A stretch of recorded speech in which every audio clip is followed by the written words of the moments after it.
Jazakumullah khairan. Bismillahirrahmanirrahim. Uhayyikum bi tahiyyatil Islam, tahiyatan mubarakatan thayyibatan min 'indillah. Assalamualaikum warahmatullahi wabarakatuh. Alhamdulillahilladzi faddala bani Adam bil 'ilmi wal 'amal wa 'ala alhamdulillahilladzi faddala bani Adam bil 'ilmi wal 'alam wa alhamdulillahilladzi faddala bani Adam bil 'ilmi wal 'amal 'ala jamil 'alam. Wassalatu wassalamu 'ala sayyidina Muhammadin sayyidil 'arabi wal 'ajam wa 'ala alihi wa sahbihi ya nabiyyul ulum wal hikam. Allahumma aslih ummata Muhammadin sallallahu alaihi wasallam wa farrij 'an ummati Muhammadin sallallahu alaihi wasallam wa arham ummata Muhammadin sallallahu alaihi wasallam wa anshur ahfad wa ayyana taqabbal min alamin bi haqqi Muhammadin sallallahu alaihi wasallam. Amma ba'd. Sebagai kelanjutan daripada kuliah kita dari malam, kami akan menyampaikan beberapa hal yang berkaitan tentang keutamaan daripada ibadah, terutama di bulan suci Ramadan. Hadis daripada Sayyidina Ali radhiyallahu anhu bahwasanya Rasulullah sallallahu alaihi wasallam bersabda, "Inna fil jannati ghurafan tura zuhuruha min butuniha wa butunuha min zuhuriha." فقام أعرابي فقال يا رسول الله لمن هي يا رسول الله؟ قال لمن أطاب الكلام وأطعم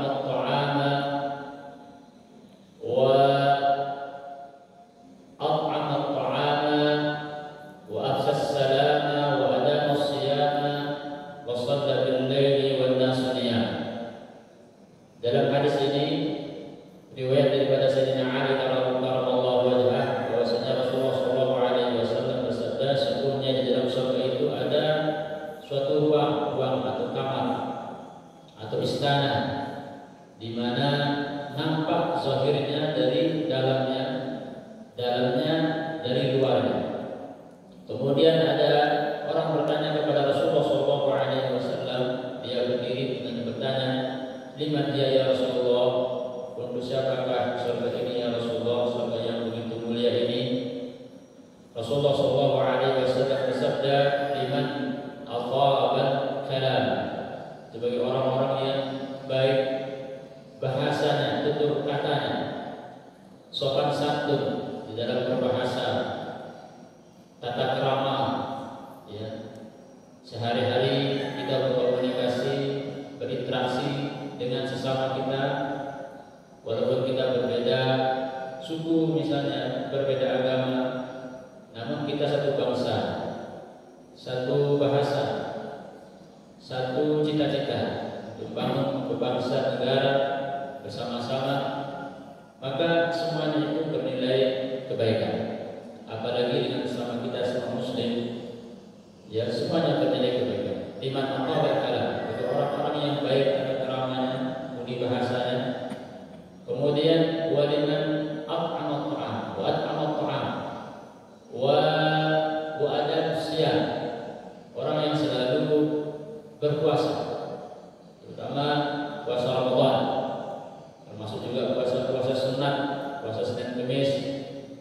Dan yang terakhir itu adalah puasa bil lail wan nas niyam, yaitu orang yang selalu menjaga salat sunatnya, terutama di malam hari, di saat orang-orang sedang tertidur, selalu dia menjaga sholat fardu, terutama sholat isya berjamaah, sholat subuh berjamaah.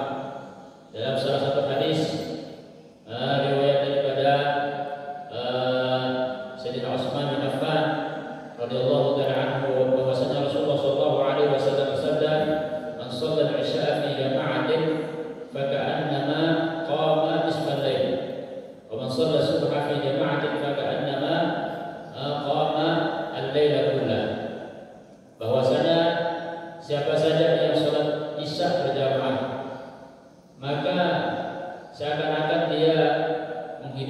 setengah malamnya, maka nama qama nisfal lail.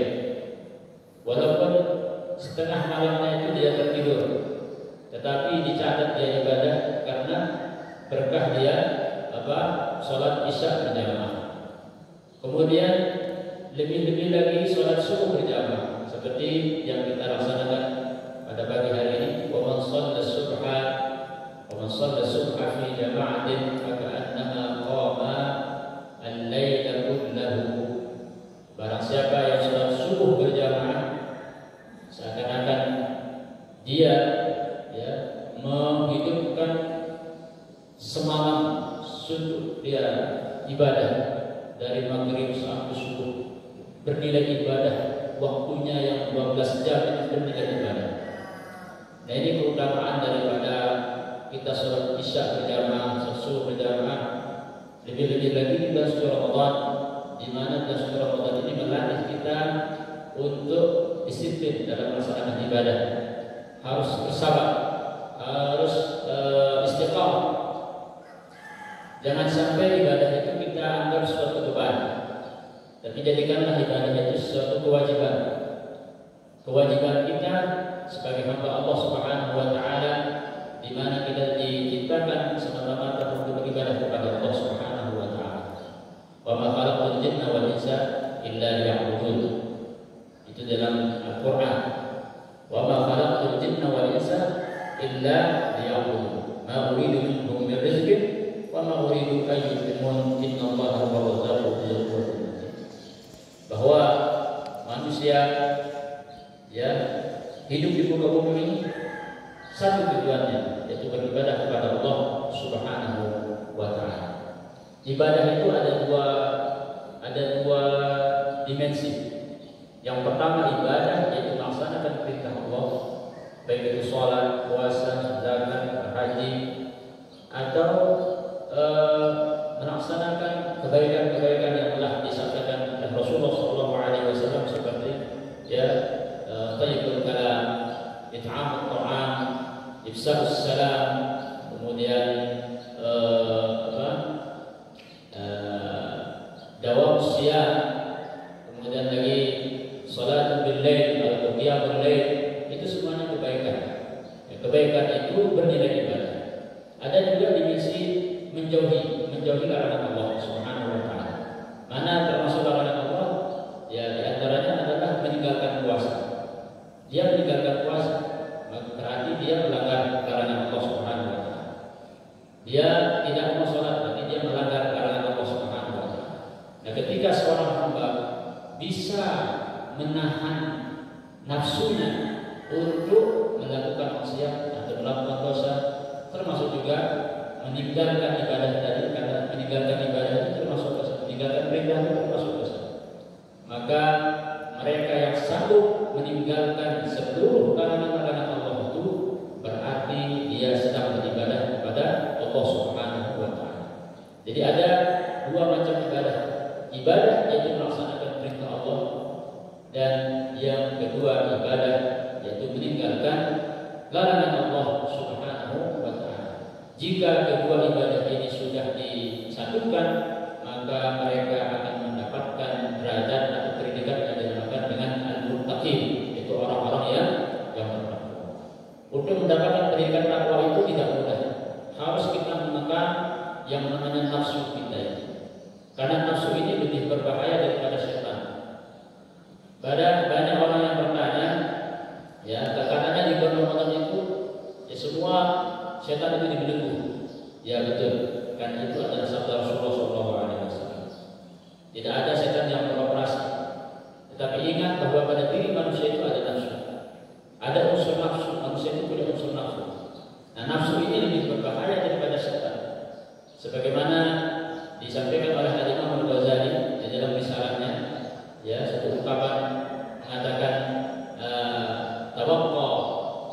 tawaqqa nafsaka wa la ta'man gawaidaha wan nafsu ahdasu min 70 syaitanan. Berhati-hatilah engkau, jagalah dirimu daripada nafsu, karena nafsu ini lebih berbahaya daripada syaitan. La ta'man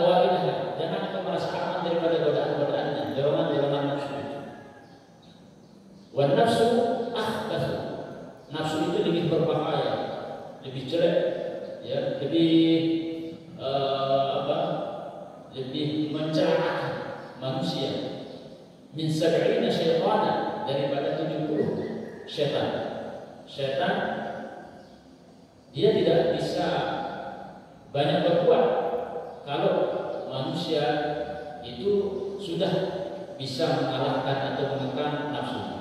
Nah, itulah salah satu tujuan kita berpuasa, supaya nafsu kita ini ya bisa kita kendalikan, ya bisa kita kendalikan dengan banyak beribadah di bulan suci Ramadan, termasuk dengan ibadah puasa. Insya Allah, jika seseorang sudah bisa menekan nafsunya, maka setan tidak akan mampu berbuat apa. Pernah Sayyidina Abdullah bin Abbas radhiyallahu ta'ala anhu ditanya, bagaimana pendapat engkau ya Imam, orang yang banyak berbuat kebaikan tetapi dia juga banyak berbuat kejelekan, daripada orang yang sedikit berbuat kebaikan dan sedikit berbuat kemaksiatan? Mana yang terbaik antara keduanya? Orang berbuat baik, banyak berbuat baik, banyak ibadah, tapi banyak dosa, banyak berbuat maksiat. Dengan orang yang sedikit ibadahnya, mungkin hanya ibadah wajib saja, ya sholat wajib, sholat fardu 5 waktu, puasa Ramadan, zakat fitrah bagi yang tidak mampu membayar zakat mal karena tidak punya harta misalnya, atau itu ada yang dikerjakan. Tidak terlalu banyak amal-amalannya, nggak terlalu rumit, dia ada hidupnya. Yang penting ya dia bisa melaksanakan semua kewajiban-kewajiban itu yang sudah diperlukan oleh Allah Subhanahu wa taala. Kemudian dia bisa mengekang dirinya daripada berbuat dosa. Jadi sedikit ibadahnya, sedikit kebaikannya, juga sedikit maksiatnya. Istilahnya itu dia jauh daripada perbuatan dosa. Maka Sayyidina Abdullah bin Abbas ketika beliau ditanya tentang dua golongan orang ini, apakah mana yang terbaik? Apakah orang yang banyak ibadah, banyak amal-amalannya, tapi banyak juga dosa, banyak maksiatnya, daripada orang yang sedikit ibadahnya, sedikit kebaikannya, tetapi dia bisa ya mengurangi bahkan meninggalkan perbuatan dosa. Maka Sayyidina Abdullah bin Abbas radhiyallahu ta'ala anhu, Sayyidina Abdullah bin Abbas radhiyallahu ta'ala anhu menjawab, tidak ada yang lebih baik pada manusia ini daripada dia meninggalkan larangan-larangan Allah Subhanahu wa taala. Kalau kita sudah melaksanakan ibadah-ibadah wajib, maka tinggal bagaimana kita menjaga diri kita daripada ya keburukan, supaya kita tidak jatuh untuk melakukan perbuatan-perbuatan dosa. Banyak orang yang mungkin tinggi amaliyahnya, tetapi karena dia wujud takabur, riya, hasad, akhirnya terkuras semua kebaikannya. Banyak orang yang berpuasa tetapi tidak bisa menjaga puasa. Rubba sha'imin atau kam min sha'imin laisa lahu miskali illa tuqa atas. Banyak orang yang berpuasa, sama orang yang berpuasa itu tidak makan minum, semua orang begitu. Tapi ketika orang yang berpuasa itu ya tidak bisa menjaga perkataannya, tidak bisa menjaga perasaan orang lain, tidak bisa menjaga sikapnya, sehingga menyebabkan orang lain kecewa, sehingga menyebabkan orang lain disakiti, ya akhirnya apa yang terjadi? Dia tidak mendapatkan dari puasanya itu kecuali hanya lapar dan dahaga. Sebab pahala puasanya sudah terkuras, pahala puasanya sudah habis dengan dosa-dosa yang dia kerjakan. Nah ini disampaikan oleh Imam Al-Ghazali dalam risalah beliau, bahwa nafsu itu ya lebih berbahaya daripada syaitan. Maka fokus kita sekarang adalah bagaimana kita bisa mengekang nafsu kita, supaya nafsu kita ini menjadi nafsu yang mutmainnah, ya, tidak lagi menjadi nafsu ammarah bisu. Di dalam bulan Ramadan ini ya melatih kita menjadi orang-orang yang bersabar, orang-orang yang bisa mengekang hawa nafsu kita, tentunya dengan banyak-banyak istighfar kepada Allah Subhanahu wa taala, banyak-banyak bersalawat kepada Rasulullah sallallahu alaihi wasallam, dan kita banyak-banyak bersosial, kita banyak berbagi sedekah atau zakat misalnya kepada fakir miskin, terutama di bulan Ramadan ini dengan zakat kita. Insyaallah ya, dengan semua yang kita niatkan kita semua akan diterima oleh Allah Subhanahu wa taala. Demikian Bapak Ibu sekalian yang dirahmati Allah, kami dari tim Safari Ramadan dari pengurus wilayah Ramadan Jatim dan pengurus daerah Nahdlatul Kutai Timur mengucapkan terima kasih atas sambutan Bapak Ibu sekalian. Mudah-mudahan kita semua ya tercatat antara hamba-hamba Allah yang mendapatkan jaizah yaitu Ridho minan nar, kemudian kita menjadi golongan orang-orang yang faizin. Wa man zuhziha 'anil nar wa udkhila al-jannata faqad faz wa ma hayatud dunya illa mata'ul ghurur. Barang siapa yang dia bebaskan daripada api neraka kemudian ya, dimasukkan ke dalam surganya, maka dia itu adalah orang-orang yang faizin, orang-orang yang lulus di dunia sampai di akhirat. Terima kasih. Akhirul kalam, wallahu muwaffiq wal hadi